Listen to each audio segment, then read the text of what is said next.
Hello प्यारे बच्चों, स्वागत करता हूं आपका अपने YouTube channel keep learning with Amresh Kumar में। बच्चों, आज हम स्टार्ट करने वाले हैं real numbers class 10 NCERT math. तो बेटा, इस सीरीज में हम कंप्लीट 10th का ये पूरा एनसीईआरटी का बुक मैं आपको कराऊंगा। तो इस सीरीज में हमारे पास जो पहला वीडियो है वो है रियल नंबर्स। तो जो भी आपके नियर डियर्स 10th में हैं स्टूडेंट्स, उन सभी को प्लीज़ आप ये शेयर कर दीजिएगा ताकि सभी बच्चों को इसका बेनिफिट मिल सके। बहुत डिमांडिंग था ये कि आप 10th स्टार्ट करें, तो मैं इसीलिए 10th स्टार्ट कर रहा हूँ। बेटा, without waiting much more time start करते हैं अपना topic real numbers.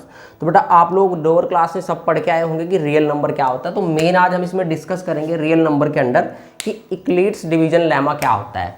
Euclid's division lemma, Euclid's division lemma के बारे में बात करेंगे। अब बेटा, कंफ्यूज नहीं होना आपने, इसको कई ऑथर्स यूक्लिड बोलते हैं, इक्लिड्स बोलते हैं, कुछ भी आप बोलें, लेकिन आपको इसका मीनिंग पता होना चाहिए कि यूक्लिड्स डिवीजन लेमा होता क्या है। सिंपली आपको क्या करना है, देखो मैं छोटा सा एक जादू दिखाता हूँ बेटा आपको। आप कोई भी दो नंबर ले लें, वो दोनों के दोनों नंबर आपके पॉजिटिव इंटीजर होने चाहिए। तो मैंने सपोज करो एक नंबर लिया बेटा 7, ठीक है, और एक नंबर ले लिया मैंने 2, ठीक है बेटा। अब सिंपली मैं क्या करता हूँ, 2 से 7 को डिवाइड करता हूँ। जब आप 2 से 7 को डिवाइड करोगे तो होगा क्या बेटा, देखो 2 3 जा 6 और 1 इज द रिमाइंडर। ये सबको पता है, डिवीजन सबको आते हैं, सीख के आए बेटा हम। 2 3 जा 6 1 रिमाइंडर। तो इसका मतलब क्या है, देखो मैं इस 7 को कैसे लिख सकता हूँ। देखो, जो ये 7 है इसको हम बोलते हैं डिविडेंड।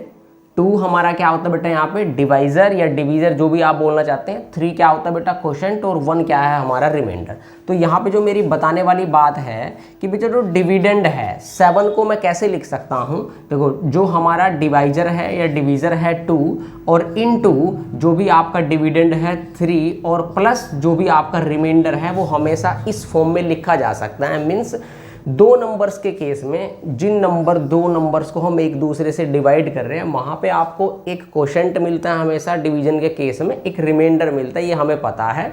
उसको हम एक सिस्टमेटिक वे में लिख सकते हैं क्या, कि बेटा dividend 7 is equal to divisor 2 into 3 and plus remainder. ये ऑलवेज होगा बेटा। कोई भी डिवीजन आप बड़ी से बड़ी नंबर्स की ले लें। सपोज करो आपने एक डिवीजन ली, आपने डिवाइड करना है, सपोज करो बेटा 2 से डिवाइड करना आपने 23 को डिवाइड करने जा रहे हैं आप, ठीक है। तो क्या होगा, देखो 2 से जब आप 23 को डिवाइड करेंगे बेटा तो क्या होगा, 2 1 जा 2, ठीक है बेटा। तो हम 3 को यहाँ से उतार लेंगे तो ये क्या होगा, 2 1 जा 2। तो मेरे पास क्या है, 3 - 2 1।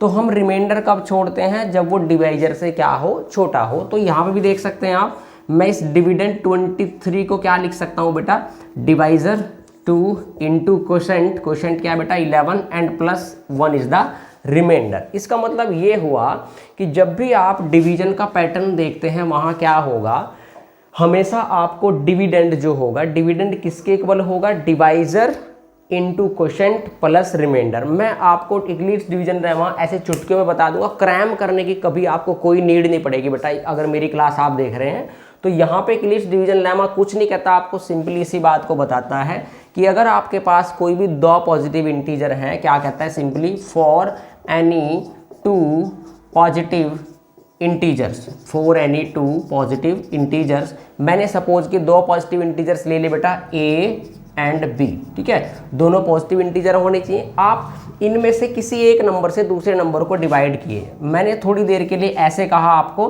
कि आपने सपोज करो ए को डिवाइड किया बेटा बी से। जनरली हमने ए को डिवाइड किया बी से, तो आपको कोई ना कोई क्वोशंट मिलेगा। तो मैंने मान लिया कि मुझे क्वोशंट क्यों मिला, और मैंने ये भी मान लिया कि मुझे कोई ना कोई रिमाइंडर भी मिलेगा। मैंने रिमाइंडर आर मान लिया।